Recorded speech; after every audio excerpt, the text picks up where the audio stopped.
जय हिंद दोस्तों, देखिए बहुत बहुत स्वागत है आपका आज की इस वीडियो में। गाइस आपका बहुत अच्छा रेस्पॉन्स आ रहा है, इसके लिए आपको थैंक यू सो मच। और गाइस मैंने जैसे आपको वादा किया था कि मैं आपको हर फिजिक्स की जो वीडियोस हैं वो टाइम टू टाइम को प्रोवाइड कराता रहूँगा। तो गाइस मैं बहुत मेहनत से आपके लिए वीडियो लेके आता हूँ। अब मैंने आपकी वीडियो में सुधार कर दिया है, क्योंकि मैं अब तक जो क्वेश्चन लेके आता था वो मैं सारे ऐसे के ऐसे लेके आ जाता था, बट मैं आपसे वीडियो जो क्वेश्चन होंगे वो सारे के सारे मैं आपके सामने टाइप करके बेहतरीन तरीके से लेके आया हूँ, और हर क्वेश्चन का एक अच्छा सॉल्यूशन भी आपको प्रोवाइड करवाऊंगा मैं, ठीक है। तो चलिए बिना देरी करे वीडियो को शुरू करते हैं। और गाइस आप बहुत पीडीएफ मतलब कर रहे हैं, आपको पीडीएफ चाहिए इस पूरी की पूरी वीडियो का, तो आप फटाफट से जाएं और टेलीग्राम चैनल पे जुड़ जाएं। और टेलीग्राम से पहले व्हाट्सअप चैनल पे जुड़ें, ठीक है, जिसका लिंक आपको डिस्क्रिप्शन बॉक्स में मिल जाएगा। सबसे जुड़ जाऊँ आप जाकर के अभी के अभी, वहाँ पे आपको इस वीडियो की पीडीएफ मैं आपको शेयर कर दूंगा, ठीक है। चलो, तो यहाँ पे हम पहला क्वेश्चन अपना देखेंगे। पहला क्वेश्चन हमारा आज का है सर कि द्रव्यमान और वेग का गुणनफल क्या कहलाता है। देखो, जो हमारा आज से टॉपिक शुरू हो रहा है उस टॉपिक का नाम है सर रैखिक संवेग, यानी कि लीनियर मोमेंटम, ठीक है। मैं टॉपिक का नाम लिखना भूल गया। टॉपिक हमारा रैखिक संवेग यानी कि लीनियर मोमेंटम, उसी से आज के हमारा जो क्वेश्चन है वो सारे रिलेटेड होने वाले हैं, ठीक है। चलो, द्रव्यमान और वेग के गुणनफल को हम क्या बोलते हैं। तो सर आपको सभी को पता है कि द्रव्यमान क्या होता है सर, m होता है। वेग क्या होता है सर, v होता है। तो अगर मैं इन दोनों की मल्टीप्लाई कर देता हूँ तो सर मुझे मिलता है p। p क्या होता है सर, p होता है सर मेरा संवेग। क्या होता है p, मेरा संवेग यहाँ पे होता है। ये बात आप यहाँ पे याद रखेंगे। बात समझ में आई आपको। चलिए तो अब यहाँ पे जो मेरा फॉर्मूला निकल के आता है संवेग यानी कि P बराबर mv, मेरा फॉर्मूला यहाँ पे निकल के आ गया। तो सर द्रव्यमान और वेग के गुणनफल को हम संवेग बोलते हैं। ऑप्शन नंबर बी मेरा यहाँ पे सही आंसर हो जाएगा। आरआरबी ग्रुप डी का क्वेश्चन है, डेट आप यहाँ पे देख सकते हैं। अच्छा, अब आप मुझे एक बात बताओ कि सर जो संवेग है वो सदिश राशि है या फिर अदिश राशि है। जल्दी से बताएंगे, संवेग सदिश राशि है या फिर अदिश राशि है। तो मैं आपको बता दूं, देखो संवेग जो होती है गाइस वो सदिश राशि होती है। अब सर सदिश राशि क्यों होती है, सदिश राशि वो इसलिए होती है क्योंकि संवेग में वेग आ रहा है। संवेग में क्या आ रहा है, वेग, और जिसमें वेग आता है वो क्या होती है, सदिश राशि होती है। बात समझ में आ गई। चलिए, इसका मात्रक क्या होता है। अब अगर यहाँ तक आ गए तो मात्रक भी बता दो। तो सर इसका फॉर्मूला देखो, सबसे पहले आप m इंटू वी होता है। अब m तो मेरा मास होता है यानी द्रव्यमान, और द्रव्यमान को किस में मापते हैं हम, केजी में मापते हैं। बात समझ में आई। चलो अच्छा सर, मल्टीप्लाई तो ऐसे रहेगा। अच्छा, वेग को किस में मापते हैं हम, वेग को तो वेग को मापते हैं सर मीटर पर सेकंड में, मीटर पर सेकंड। तो ये इसका क्या हो गया सर, द्रव्यमान इसका यहाँ पर, सॉरी इसका फॉर्मूला यहाँ पर हो जाता है, इसका यूनिट हो जाती है किसकी, संवेग की। अब आप कहोगे सर ये हमें ऑप्शन में तो कहीं दिखेगा नहीं, है ना। तो आपको पता कैसे दिखेगा, आपको ऐसे दिखेगा केजी मीटर सेकंड माइनस के 1, ये आपको उसका क्या दिखेगा, मात्रक दिखेगा। तो आप इसका मात्रक याद रखेंगे, ठीक है। मैंने आपको इसमें बहुत सारी चीज़ें बता दी ऑलरेडी। चलिए अगला क्वेश्चन देखते हैं। अगला क्वेश्चन है सर हमारा न्यूमेरिकल आ जाता है। ये बोल रहे हैं सर हम पे एक वस्तु का द्रव्यमान 85 केजी है। एक वस्तु का जो द्रव्यमान है वो कितना है सर, 85 केजी है। और जो उसकी वेलोसिटी है वो सर यहाँ पे 60 मीटर पर सेकंड है। क्या है यहाँ पे, देखो माइनस लगा लेंगे आप, 60 मीटर पर सेकंड है। वस्तु का संवेग यहाँ पे ज्ञात करना है आपको, संवेग वस्तु का ज्ञात करना है। वस्तु का संवेग यहाँ पे क्या हो जाएगा, ठीक है। चलो, तो सर बिल्कुल संवेग बराबर, संवेग क्या होता है, p होता है ना। और p बराबर आपको पता है सर, p बराबर जो होता है वो m इंटू वी होता है। m का मान आपको कितने दे रखा है इन्होंने, 85 दे रखा है। v का मान कितना दे रखा है इन्होंने, आपको 60 दे रखा है। मल्टीप्लाई करेंगे, जीरो का जीरो ऐसे हो जाएगा। 6 पंजे 30 का जीरो, ऐसे लगे 3 बचे, और 8 6 48 और 3 51। तो 51 किलोग्राम मीटर पर सेकंड यहाँ पे सही आंसर हो जाएगा, ठीक है। 5100 कौन से ऑप्शन में है, ऑप्शन नंबर सी मेरा यहाँ पे सही आंसर हो जाएगा। ये तो मेरा 5100 आ गया। अब ये वाला जीरो भी तो लगेगा, तो यहाँ पर 51,000 हो जाएगा। ऑप्शन नंबर सी मेरा यहाँ पर सही आंसर हो जाता है, right answer of this question. बात समझ में आई। चलिए, तो आपको न्यूमेरिकल समझ में आ गया। चलिए अगला क्वेश्चन देखते हैं सर। अगला क्वेश्चन हमारे पास 483 में, ये क्या कह रहा है सर, ये बोल रहा है कि द्रव्यमान की कोई वस्तु, है ना, द्रव्यमान, अच्छा द्रव्यमान कितना है, तो यहाँ पे मैं लिखना भूल गया या टाइप नहीं हो पाया, m/2 ये मेरा द्रव्यमान है, ठीक है। ध्यान से देखो, m/2 मेरा द्रव्यमान है कि कोई वस्तु जिसका वेग 2v है, यानी कि 2v उसका वेग है, तो उसका संवेग क्या होगा। तो देखो आप कंफ्यूज मत हो कि सर इसमें तो पता नहीं मान कैसे कैसे दे दिए इन्होंने। कोई बात नहीं, आपको जैसे मान दिए हैं, वैल्यू दी है, ऐसे की ऐसे ही आप फॉर्मूले पुट कर दो, आपका आंसर आ जाएगा। देखो कैसे, आपको पता है अच्छे से कि सर P बराबर जो होता है आपको वो होता है सर mb। P बराबर क्या होता है, आपको पता है कि mb होता है। अब m का मान इन्होंने कितना दे रखा है आपको, m/2 दे रखा है, रख दो m/2, यहाँ पर m का मान हो गया इंटू वेलोसिटी आपको कितनी दे रखी है इन्होंने, तो वेलोसिटी आपको दे रखी है सर इन्होंने 2v, ये वेलोसिटी दे रखी है। अब इस वाले 2 से ये 2 कट जाएगा, तो यहाँ पर कितना जाएगा, एम वी मेरा यहाँ पर आंसर आ जाएगा। तो पी बराबर क्या आ गया, एम बी आ गया, यही मेरा सही आंसर हो गया। ठीक है, पी बराबर M B, option number B is the right answer of this question. बात समझ में आई। चलिए अगला क्वेश्चन देखते हैं। अगला क्वेश्चन है 484। 484 में पूछा है सर संवेग बराबर जो होता है वो क्या होता है। तो सर संवेग बराबर आपको पता है, मैंने आपको बताया था, द्रव्यमान और वेग के गुणनफल को संवेग कहते हैं, यानी कि m इंटू वी। ठीक है, और मात्रक क्या हो जाएगा, m को kg में लिखते हैं, वेग को मीटर पर सेकंड में लिखते हैं, और तो यहाँ पर निष्कर्ष क्या निकलेगा, किलोग्राम मीटर सेकंड माइनस 1। ठीक है, चलिए तो ग्रुप डी का क्वेश्चन है, इंपॉर्टेंट है। अगला देखिए 485 में क्वेश्चन है, द्रव्यमान और वेग का गुणनफल क्या कहलाता है। बताओ, द्रव्यमान और वेग का गुणनफल संवेग कहलाता है। Option number B is the right answer of this question. यह एक सदिश राशि होती है। क्या होती है, ये एक सदिश राशि होती है। आपको इसके लिए इसके बारे में बताने की मुझे ज़रूरत है नहीं, आपको ऑलरेडी पता है। ठीक है, ये क्या होती है, एक सदिश राशि होती है। ठीक है, चलो ओके अगला क्वेश्चन देखते हैं गाइस। अगला क्वेश्चन होगा हमारा 486 में। ये क्या कह रहा है, ये कह रहा है सर 80 kg द्रव्यमान वाली एक वस्तु, 80 kg द्रव्यमान कितना है सर उसका, 80 kg, और वस्तु का वेग कितना है सर यहाँ पे 60 मीटर पर सेकेंड, यह माइनस लगाएंगे आप।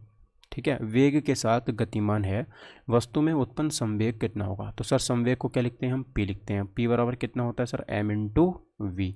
एम का मान कितना दे रखा है आपको 80, वी का मान कितना है 60, 8 संग 4800, सही आंसर मेरा यहाँ पर हो जाएगा 4800 kg मीटर सेकेंड माइनस 1। ठीक है, option number B is the right answer of this question.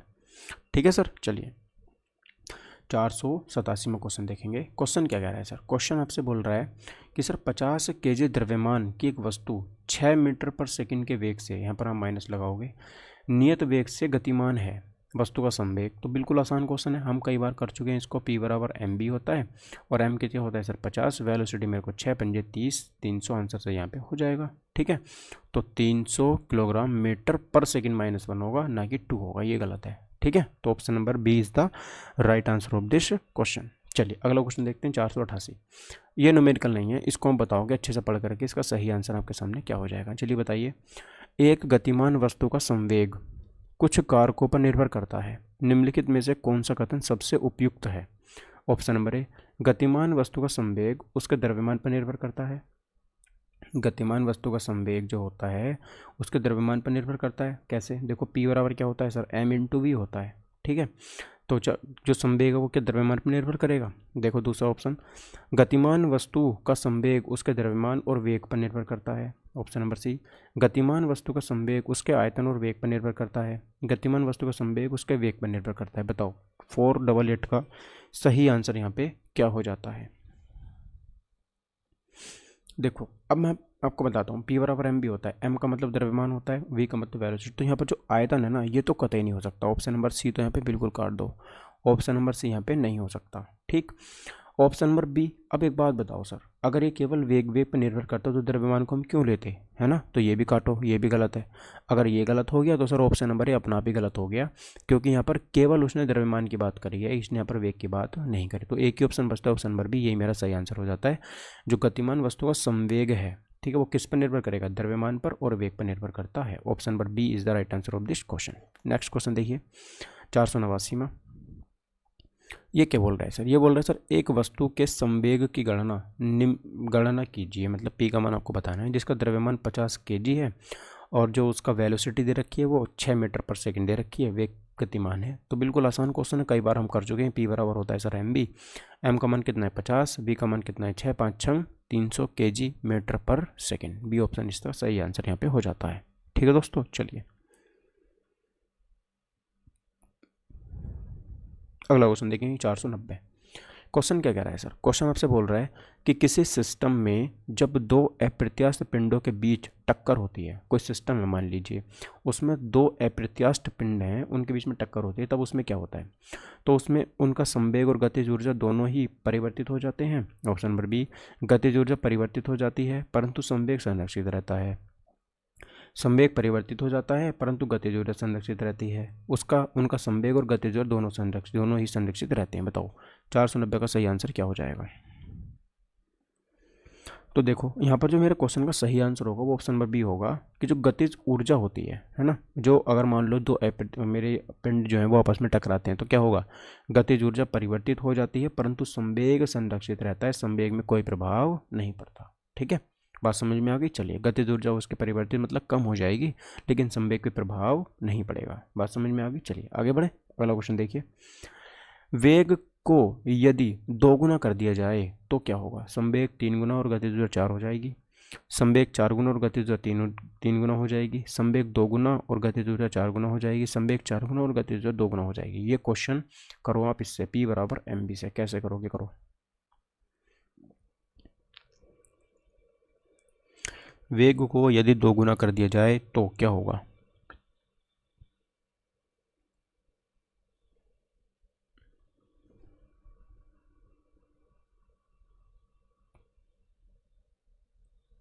देखो तो इसका सही आंसर जो गाइज हो जाएगा वो होगा ऑप्शन नंबर सी।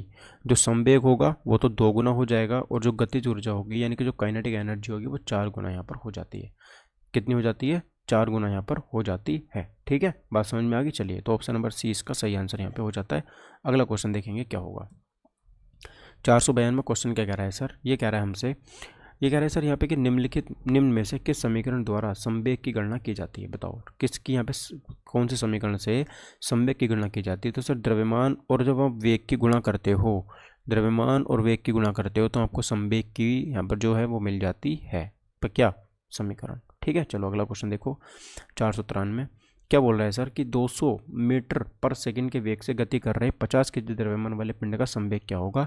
तो सर 5 दूनी 10, 1000 किलोग्राम मीटर पर सेकंड होगा। Option number D. सोल्व करने की जरूरत ही नहीं है। 494 देखो, निम्न में से किसमें दिशा और परिमाण दोनों होते हैं। देखो द्रव्यमान में क्या दिशा और परिमाण होते हैं, जी नहीं सर। दूरी में, जी नहीं सर। चाल में, नहीं सर। एक ही ऑप्शन बचता है संवेग। ठीक है, चलो अगला देखो।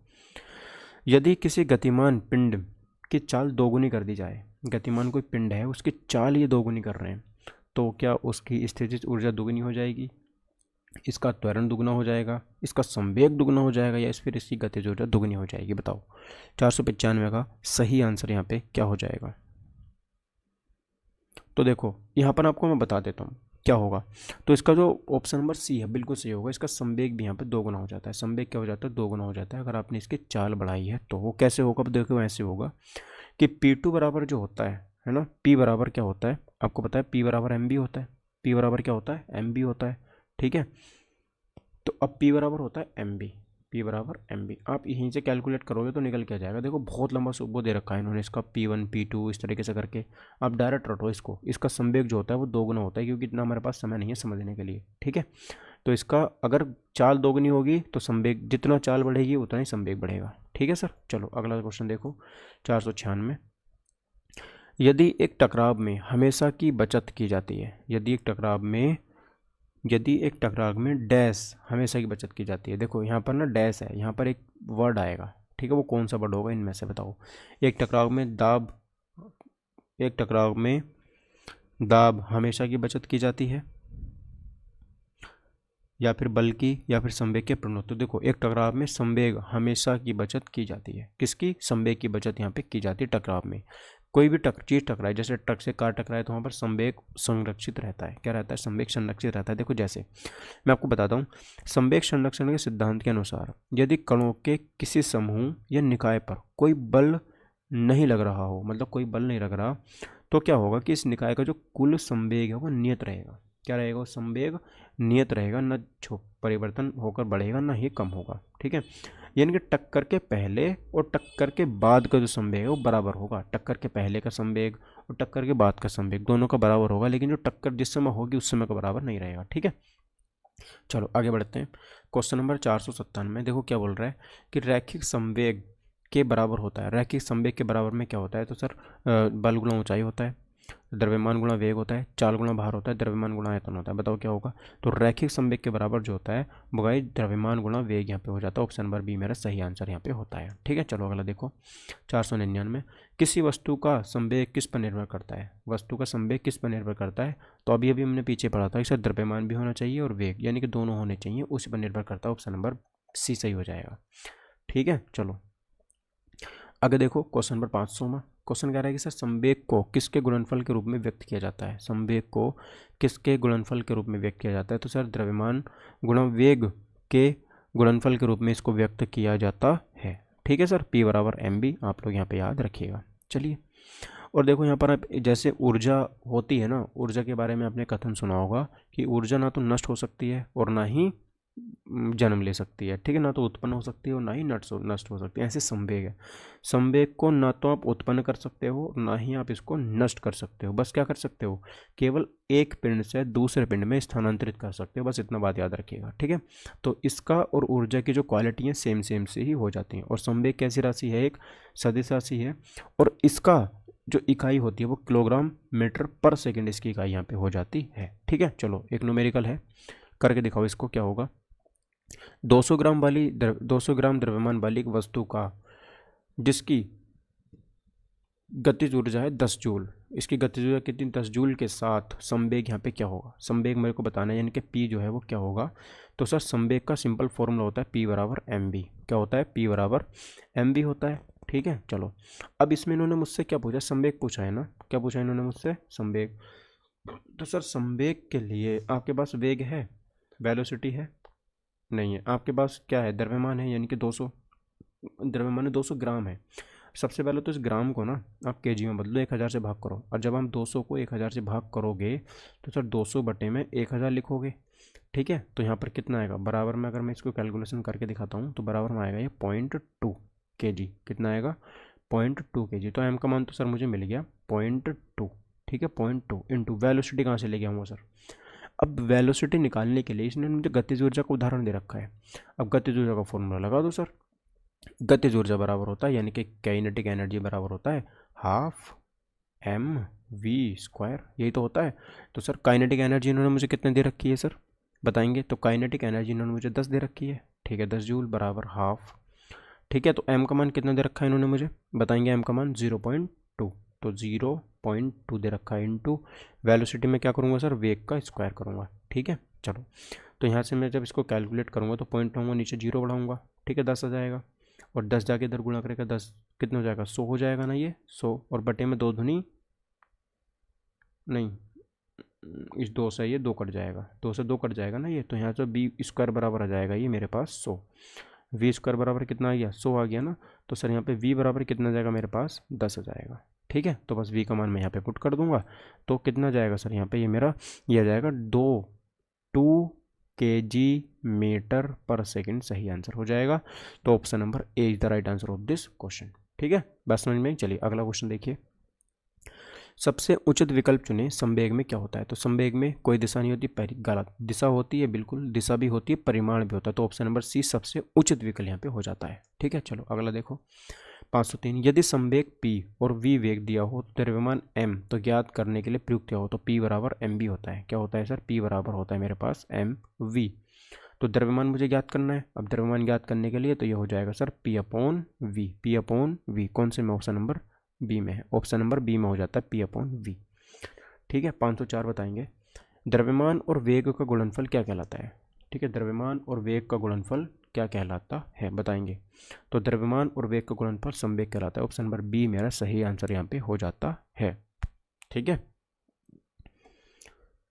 अगला क्वेश्चन देखो 505वां, ये लास्ट क्वेश्चन है हमारा आज का।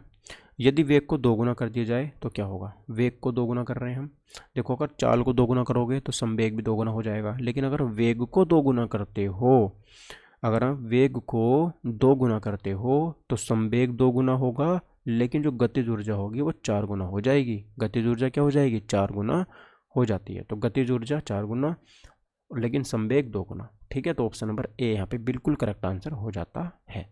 ठीक है, चलो सॉल्यूशन करके दिखाऊंगे इसका मैं आपको, कैसे कैसे होता है 2 गुना। ये बताओ, अगर आप बोलो तो मैं करके दिखा देता हूँ। नहीं कोई बात नहीं, कोई फालतू का काम ही होगा वो। तो गाइज ये टॉपिक मेरा यहाँ पे आज खत्म होता है। अगले में जो हम पढ़ेंगे वो संवेग संरक्षण के नियम पढ़ेंगे। ठीक है, उनसे एक क्वेश्चन होंगे बस। बाकी इसका जो अगला मेन टॉपिक है वो आ रहा है सर डिस्प्लेसमेंट एंड डिस्टेंस, है ना, विस्थापन और दूरी। उससे बहुत इंपॉर्टेंट क्वेश्चन बनेंगे वो सारे के सारे। अगले वीडियो में वही कवर करेंगे, है ना। संवेग संरक्षण के नियम से तो वो 2 क्वेश्चन ही करेंगे, उससे ज़्यादा हम नहीं करेंगे, क्योंकि वहाँ से क्वेश्चन आने की संभावना बहुत कम है। तो गाइज बस आज की वीडियो में बस इतने रहने देते हैं, मिलते हैं अब अगली वीडियो में। तो thank you for watching my video. अब टेक केयर, बाय बाय, जय हिंद, वंदे मातरम। ध्यान रखिएगा अपना और वीडियो को ना शेयर वेयर जरूर कर दिया करो यार, बहुत सपोर्ट की ज़रूरत है आपके मुझे। चलिए, थैंक यू।